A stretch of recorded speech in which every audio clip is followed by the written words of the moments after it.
Pumalag sina Senator Jinggoy Estrada at Joel Villanueva sa akusasyong tumanggap sila ng komisyon sa flood control projects. Live mula sa Senado, nangunguna sa balita si News 5 Senate Correspondent Mean Los Baños. Mean, anong sinabi ni Estrada at Villanueva?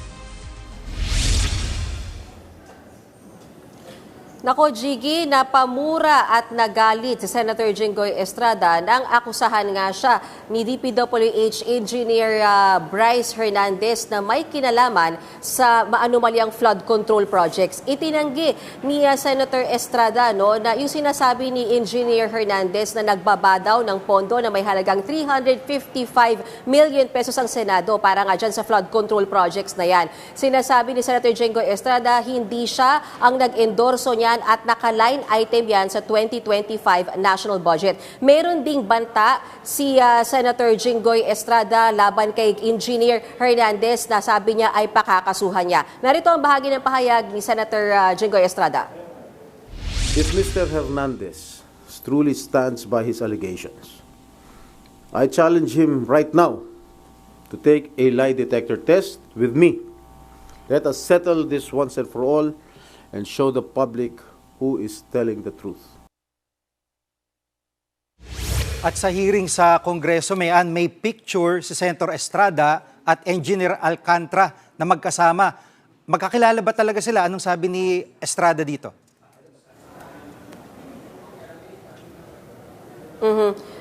Jiggy, itinanggi ni Senator Jinggoy Estrada na magkakilala sila nitong Jiggy, sorry naririnig ko kasi yung sarili ko, baka pwede lang pa-off ng volume sa atin dyan.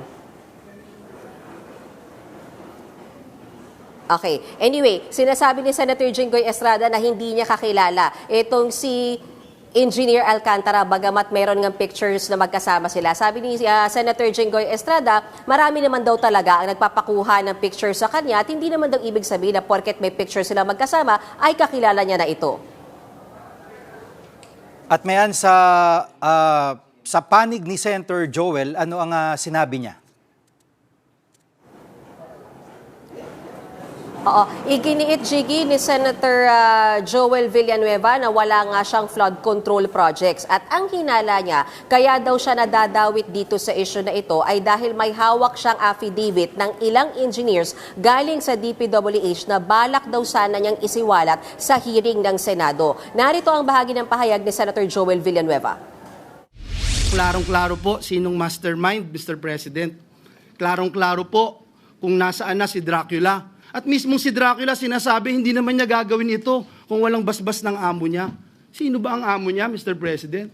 Sino ba ang naglagay sa kanya bilang tagapagbantay ng national budget?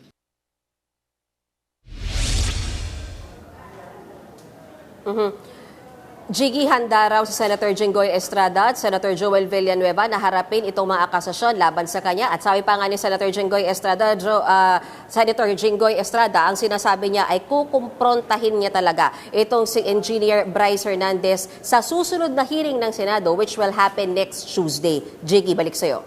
Yan po ang ulat ni Mean Los Baños live mula sa Senado. Mga kapatid, Jiggy Manikad po, pagdating sa mahalagang balita sa loob at labas ng bansa, dapat una sa lahat, mag-follow at mag-subscribe na sa social media pages ng News 5.